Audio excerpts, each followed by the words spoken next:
So I'm announcing deficit spending under each year from the presidencies, showcasing that Biden had a higher deficit spend than Donald Trump did. Ma'am, what's your point? Okay, so as we know, deficit spending goes towards the add-ons to the national debt. In 2017, when Donald Trump takes office, he spent $670 billion. The source of this is from the Treasury's website. If we go to 2018, we see that deficit spending is $780 billion. In 2019, deficit spending was at $980 billion, still under $1 trillion in deficit spending. 2020, because we had the big C, the first time Trump spent over $1 trillion, and the total amount was $3.13 trillion. If we go to 2021, deficit spending is at $2.77 trillion. In 2022, deficit spending is at $1.38 trillion.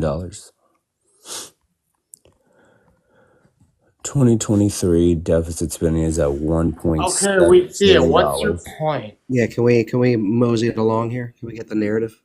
In 2024, deficit spending is at $1.83 trillion. Yes. Okay. So if you take the Grumble, why can't you just be patient? It's just This doesn't need to take that long. Just what's the point? It's time to land the plane. it's just showcasing that just your like deliver your leader, point. Plane landing. All right, it's got it. showcasing your leader spent more than the revenue that was being taken in by the United States.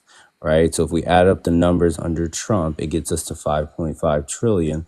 If we add up all the years under Biden, we're close to $8 trillion in deficit spending. So what I doesn't see is account that for every what a year president since added to the C19 deficit. That accounts for what the deficit was.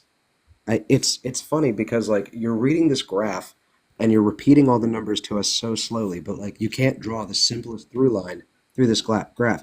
Look at 2015, right? And don't even read the numbers. Thank you, sir. Just I'm put your following you. finger Wait on a the fucking second, screen Grumble. and Let draw a line from let 2015 to since Nitty is 2023. the It's practically Wait a straight. second. Nitty is your cheerleader. Nitty, you explain what Grumble was about to say. Nitty, why are you still on mute? Come off mute. Slayer, can Okay, that's what I thought. Let me have an intelligent conversation with Grumble. Grumble, let's have an intelligent conversation because Nitty's just a cheerleader. Okay, All right, what so were you when saying? we're talking about what a president added to the deficit, there are a couple of things that we need to account for, right? Obviously, the spike in the middle on both sides is largely due to COVID spending. That is Sure. true, right? That's true. I think we can give both presidents here a lot of grace for having to spend on COVID relief programs. Sure. But if we just take the through line from 2015 going up through 2023 here, because I assume 2024 data isn't published yet. 2, 3, 4. Oh no, okay, we this do is have because this is 2024. fiscal year 24. That is over. Yes. So if we just discard these 2 years in the middle here, we just discard 2020 and 21 because obviously those are inflated from COVID. Now Sure. let's take 2016 through 19, right? Just boom, boom, boom. We're going from 0.59 to 0.98. So we're adding a little under $500 billion. And this is like over the course of that time, we're adding about $500 billion to the year-over-year deficit, right? Sure, Maybe but just if we shy of. if we do the same thing with Joe Biden, right? We take in, let's start in 2022, which If we was do the same thing with Joe Biden, we're adding about $500 billion. 1.38 trillion to 2024, which is 1.8. Yeah, $500 billion. Sure. They're both a little bit shy of $500 billion. Sure, but I mean that's one way of looking at the interpretation of data. But the realistic reason is after C19, there should be no excuse as to why we're spending $1 trillion every single year.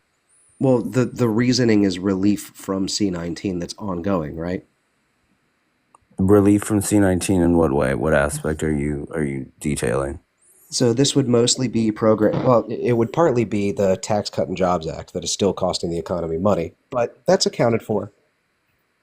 Yeah, this also is accounted for by stimulus checks, but those were largely 2020, 21. The stimulus checks are a huge portion of the COVID spending in both of those years. That's why at least half of why those bars spike up as high as they do.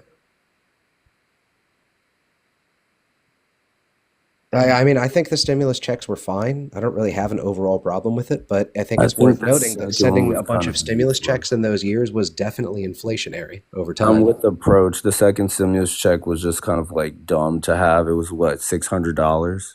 The second amount, like that didn't even pay for something like rent. Was it 600?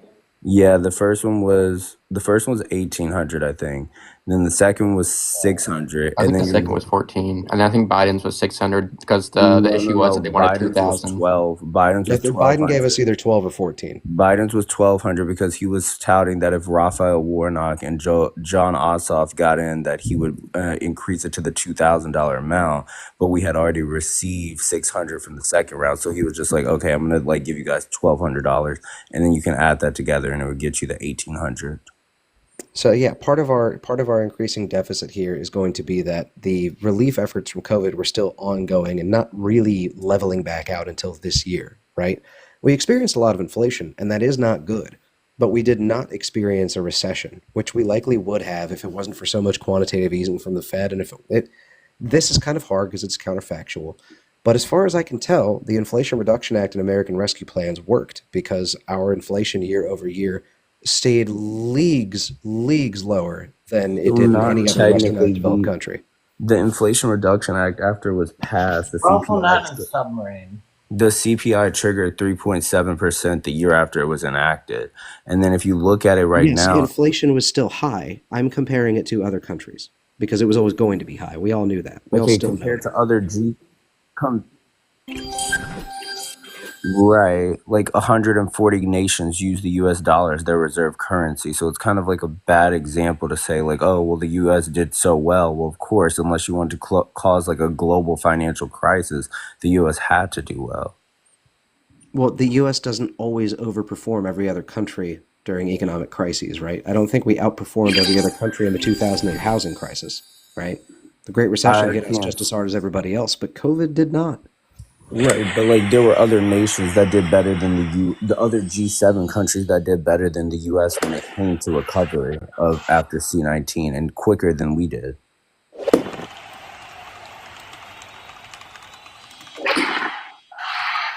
Do you have any examples? Who did better than us on inflation? Yeah, give me 1 second.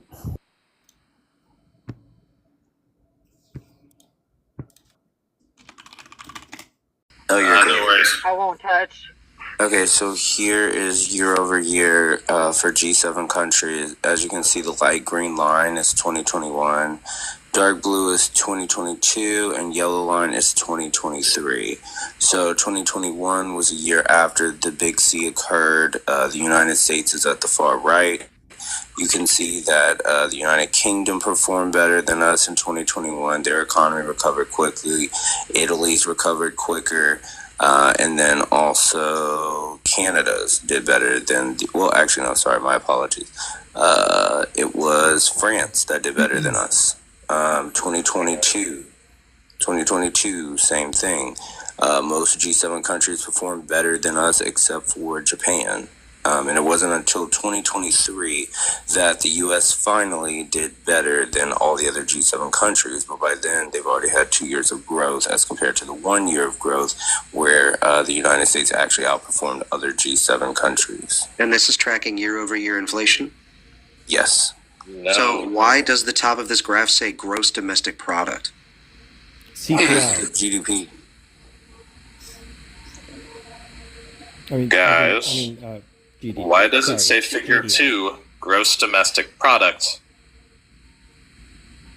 Yeah, we're talking about the GDP, the actual performance of the country. No, we're talking about inflation over time due to COVID. Jesus, okay, give me 1 second. Hold on. I thought it was must be reading tired. wrong. It said Never said GDI, GDP. meant GDP. I thought it was pretty clear we said were talking about the CPI. inflation I don't know rate. what I'm That was what I said, right? Is that the U.S. outperformed the G7 on inflation? We were talking about the overall growth of the economy, but I can give you the CPI numbers for G7. You were never talking about that. We definitely were. And no one ever cares about GDP. Yeah, we were talking about inflation. I don't. Anyone Well, ever what I barely cares about understood was GDP? the They care approach about has real to go food. back to to Slayer, to show whatever graph he had up on his screen. I didn't think it even necessarily related to what we were talking about. Well, we were That's talking. what I understood. No, the subject that I also, wanted like, him half to a bring week. up was I wanted him to Yeah. show the deficit spending Trump versus Biden, because people are always saying, "Oh, Trump spent so much more than Biden," but I wanted. But he already showed that, right? He did. He did. Yeah. Yep. It's a super odd argument to make. No, it's not. Well, I mean, you know, so, like, we forget a lot of things, right? Trump had a major oil crisis that caused all of our inflation with oil, right? Cost all our inflated gas prices that Republicans complained and blamed Joe Biden, right? Trump did that, right? You guys can Google a simple Google search, For what, like a month? 2018 oil crash. Did he? 2008. Just a quick Google search, 2018 oil crash, and there'll be article after article explaining how Trump failed our industry. And then when COVID hit, it made it twice as bad, which forced him to sign the OPEC Plus deal, right?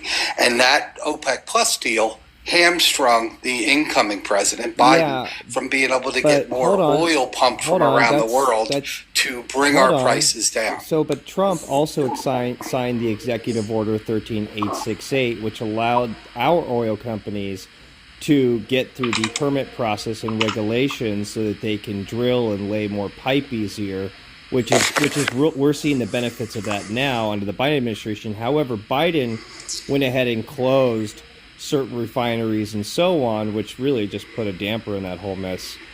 So, whatever. By the way, quote from Donald Trump, November of 2018. Oil prices getting lower. Great. Like a big tax cut for America and the world. Enjoy. Thank you to Saudi Arabia, but let's go lower. Yes, and when he said that, U.S. oil companies were going out of business because the price is so low that our U.S. oil companies have to stop pumping and they have to sell what they have for pennies on the dollar. This is what people in oil know. Obviously, that the wasn't approach Trump's fault. doesn't understand. People know that right? wasn't there Trump's were fault. Don't try Biden to say that was closed out Trump's a lot fault. of Quiet. approach. Why do you keep trying to overtalk? Go Let ahead. somebody finish talking, then you can speak, right? So again, Google 2018 oil crash, look at Trump and all his hand was in it, and then what he had to do with OPEC Plus. We coming out of a pandemic where a lot of record number oil companies went out of business under Trump, right? We ourselves didn't have the refinery power. A lot of refineries shut down under the vid, right? Because of the vid, because there was no demand, because people weren't driving. So the refineries, you don't just snap a light switch on and the refineries go back on. A lot of those refineries couldn't open back up, right? Actually, so driving wasn't again, really down, believe it or not. if you manage the problem properly, then you do what Biden did, right? Like Biden, when he couldn't get Saudi Arabia because Trump had them sign a deal. Later. I want to let Slayer get some Try to rest. land the plane here soon if you can. But approach. Let him Yes, finish. my bad. Grumble here. I don't know if you want to talk. Claire, we are plane landing. Yeah, well, I'm about to go to bed. Why do you keep muting? Because someone was talking, Slayer. Jeff. So my bad. I know I'm talking a lot. So to land the plane, again, Biden did things that he had to do because of what Trump did. So he did release some from our strategic oil reserve. And he sold it and then bought it back cheaper. So number one, he made our government money. He paid back some of those taxes that Trump's giving away, right, to the rich. And on top of it all, he did lower our prices some at that moment. And I'll land my plane there. Fantastic. Jeanette, can we please get your age, where you're from, and who you voted for? That way Slayer can... Nice to see you again. I'm Jeanette, 41, lefty lib, Kamala, and I currently reside in Seattle, but I am from Michigan. Fantastic. Slayer, what is this table you wanted to show? Yes, this is year-over-year inflation for G7 countries from the same source that I provided the last time. This is OEG. If you can see in the corner, it says G7 countries, right? Canada's from 2022 compared to 2023. They went down in inflation. Their average in 2022 was 6.8%, and it went down to 3.9%. The U.S. down at the bottom went from 8% to 4.1%. Japan, 2022, 2.5% to 3.3%. So there were other G7 countries that still had lower inflation than the United States did. Based. I'm really, really having trouble reading this. Yeah, this is a little bit too grainy for me to read. I have the OECD pulled up on my side. I can't get the G7 on the graph that I'm on, but I do have the G20, which I think is a lot more useful here because G7 averages are going to include countries like Canada and Korea that shut down immediately and weren't really that affected relative to a lot of us by COVID. And Grumble, was the claim for 2023 and 2022? So, I can't speak to the G7. They're broken out individually here, but there isn't like a G7 average on the chart I've got here. But looks like in 2021, the U.S. was actually... Oh, and this is inflation tracked to the CPI is what I'm reading. 2021, the OECD average is 4%. The US's was 5%. I wish it broke down further than whole percentages, but it doesn't look like it does. But it's okay because it still works. 2022, OECD average was 10. US was 8. 2023, G7, not OECD. G7 Yeah, was... can I ask why you're comparing G20 countries to the top performing countries, which are G7? Like, why are we looking at G20 countries? I just don't have a G7 breakdown in front of me, but the G20 is also just representative of a broader swath of countries. That's fine. Okay, so I think, okay, well, if you have the breakdown for like years prior to 2022, that's fine, but like let's stick to the G7, which is Canada, France, Germany, Italy, Japan, United Kingdom, and US. I just don't have that one on the chart I've got from OECD, but if you have the link to yours... Yeah, I'll DM it to you. Jeanette, how's it going? Oh, very well, thank you. Glad to hear. Yeah, we're talking make-believe economy numbers. Oh, I can definitely do that. Okay, I just sent it to you. So my take from this, because I was listening while I was like showering, wash my hair.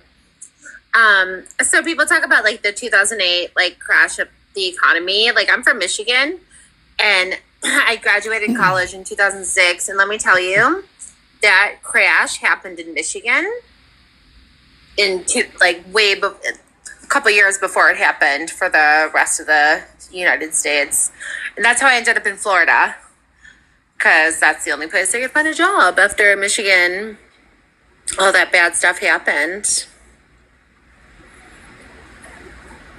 That's all I have to input to this.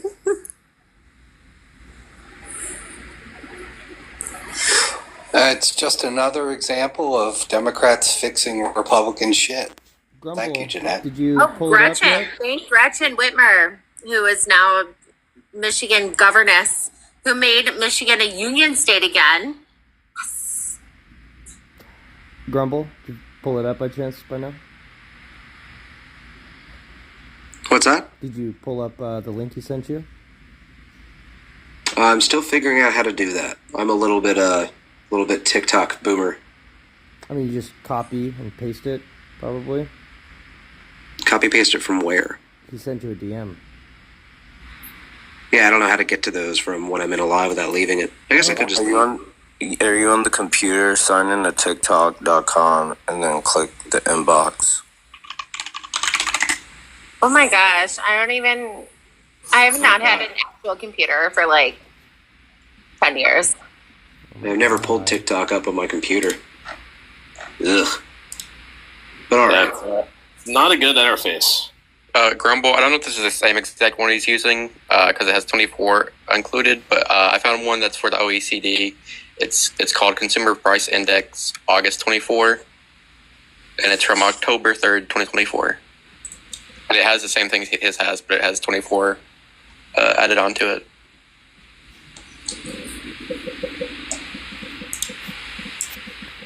probably won't help the case, but yeah.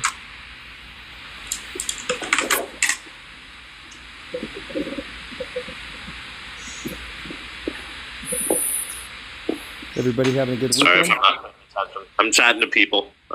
Telling Zach to not call all Trump voters Schnazis. It's not true and it's not productive. We got to be one or the other. I think also people don't understand like the mustache people's code. Like there was only one race that was allowed to be advanced, and me as somebody that is black that is voted for Trump cannot be identifying with mustache man. Like, that doesn't work. Yeah. Well, you could also be mistaken. Could end up being that way. But we do not have any convincing evidence to say that all Trump voters are Nazis. Just not true. But I do believe in Supreme Overlord Elon Musk, though. Well, I mean that's because you're dumb. It's not because you're a Nazi. Because I'm not. Well, we can No, compare. We can pray compare every night to my Tesla. We can compare the Biden Harris administration to the Nazis, as they had, a They're talking about disinformation. Roy so much. Well, I know. they had a disinformation liaison within the cabinet of this administration, and the only other president in history that I know of to have one of those was the Mustache Man himself. Is it the Ministry of Truth? Is that what this was? Nina Jankowicz. And then you can also throw in the Global Engagement Center, which was based around dealing with misinformation from other countries, and then they started to use it on us. Could that possibly be because we literally just had Russia destabilize the West over the course of 8 years using Twitter and Facebook memes in ways that the USSR and Osama bin Laden only No, had wet because dreams over? they actually used it to censor things that they absolutely knew were true. Grumble, I don't even have that line written down. I've just said it so many times. It's depressing. It's okay. So I am reading through here. It looks like Table 2, consumer prices, all items, food, energy, all items, excluding food and energy, etc., etc., etc., right? That's what we're reading here? C. Yes, sir. Hi. Okay, so it looks like all items inflation average, the G7 inflation average in 2022 was 7.1, US was 8.0. G7 average in 2023 was 4.5, US was 4.1. So it looks like we went from being slightly worse to being more or less tracked to the G7. And that does mean, to be clear, outperforming the vast majority of countries on this list by a wide margin. Right, but the claim originally was that the U.S. did the best, but we actually didn't because there were other countries like Canada that did better than the U.S. Right, but the U.S. did better than countries with comparably developed economies, and Canada does not have that. Okay, we're talking about G7 countries. We're talking about comparable economies, so that's why they're in the G7 arena, and that's why we're comparing only G7 countries. You think Canada is in the G7 because its economy is comparable to the United States? I'm talking about specifically G7 countries, Grumble. Approach. I thought you said this was going to be interesting. No, just informative. This is interesting, but we keep moving the goalposts. The goalposts aren't moving. The goalposts. What I said was that we outperformed similarly developed countries, right? Okay, so what is your definition of a similarly developed country, Grumble? I would say something with I would say in the ballpark of our GDP per capita and our the size of our economy. Now you can't do the total size of our economy. Don't get me wrong, I get that, but it can't be a country that's primary export is fucking lumber and oil, and that's it. Okay, Grumble. We're gonna have to agree to disagree here, but we did not do better than say a country like Canada. That's where we're gonna have to end off and agree to disagree. Why do you think Canada did better than us? I'm looking at the numbers right here. Why does any of this matter? No. I'm asking, what do you think led to Canada doing better than us? Are you gonna go into the whole social distancing, the shutdowns, all this yada yada? No, you can option select this one. That's why I'm asking you. Right, but then we're getting a whole new topic, and I'm specifically talking about the economy. We don't have to get into a whole new topic. I'm just asking you why you think this is. I don't actually think it's because of social distancing, just to be clear. Ultimately, I know I'm just like throwing shit out there. Like I don't know what you want me to like give to you as an explanation as to why they did better My in the major US. goal I am not an economist, here. but I am going to posit that most of the inflation that came from COVID globally is due to the shutdown of shipping lanes and having to essentially restart international trade worldwide over the course of, about a year and a half. And I would think that the United States, that does trillions of dollars across the entire world in imports and exports annually, should be probably the worst affected country on earth So wait, by you that. don't think that the number one cause of inflation is the printing of dollars? By the way, quick administrative announcement. We're going to talk about this for the rest of the night, unless we get to 40,000 likes. Please, for the love of God. You have at least one index finger. Mash through that phone screen. The printing of dollars does lead to inflation. If you think that is the beginning and end of the story with COVID-era inflation around the world, I don't know how to have that conversation. I mean, you just got to look at the amount of money that we spent, which was astronomical. You add the CHIPS Act into there, and of course that third round of stimulus checks, and then the shutdown of the economy. Yeah, I mean that definitely, the printing of money was a lot. Well, you did see from Slayer's chart earlier that we're giving Donald Trump more grace for overspending on COVID than Biden. So if we're saying that it's just spending and printing money, it's half and half, Do you buddy. remember the Democrats giving shit to Trump, saying he wasn't spending enough money? No, I don't. I also don't care. We're just talking about the numbers. Gotcha. Respect. Alright, well, Approach, I hope this helped. I mean, you'll probably have to play the clip back. I'm getting sleepy. No worries, brother. No, I appreciate you coming up. Yes, sir. Also You guys have a great night.